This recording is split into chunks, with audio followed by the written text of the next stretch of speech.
Hello, folks. This story was sent to me by a subscriber and is intended for educational purposes only. Thank you for watching. 4 grams magic mushroom.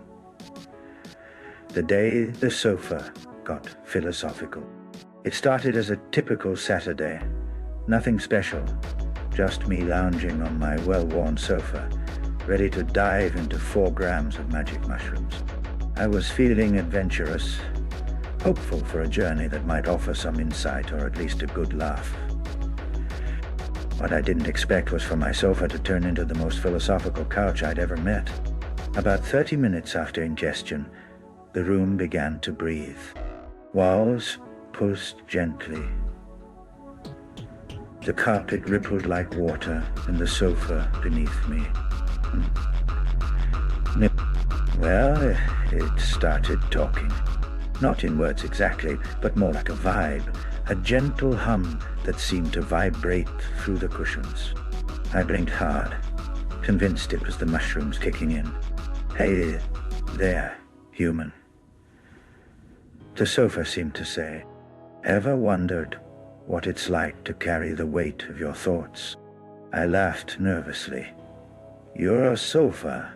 Sofas don't talk. Well, today I do, it replied. Or rather, the vibration pulsed clear. I've supported you through countless lazy days, emotional breakdowns, binge-watching marathons. I hold your shape, your worries, your dreams. As the room melted into a swirl of colors, the sofa's fabric started to morph into a tapestry of faces and eyes, each telling stories of past sitters. Ghosts of conversations lingered in the creases. I realized my sofa was a living archive of human absurdity and brilliance.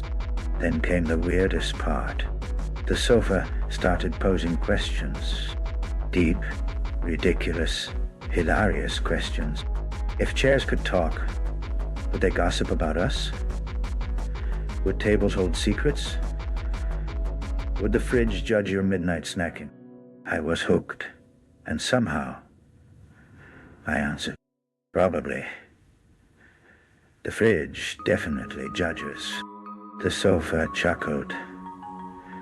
A soft, cushioned sound that vibrated my spine. You humans are fascinating creatures. So fragile, yet so stubborn. You seek answers on clouds and stars, but ignore the wisdom beneath your behind. I marveled at the absurdity of having a couch lecture me on existentialism. It began discussing the nature of comfort and discomfort, how we cling to things, even sofas.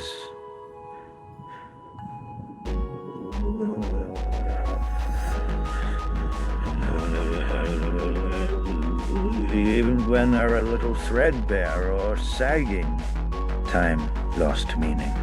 I felt both weightless and rooted, as if I were part of the sofa's very fibers, understanding the intimate relationship between body, mind, and furniture.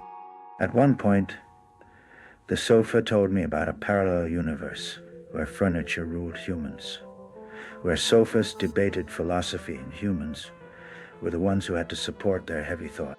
Imagine, it said, a council of sofas deciding which humans get to sit in the grand hall.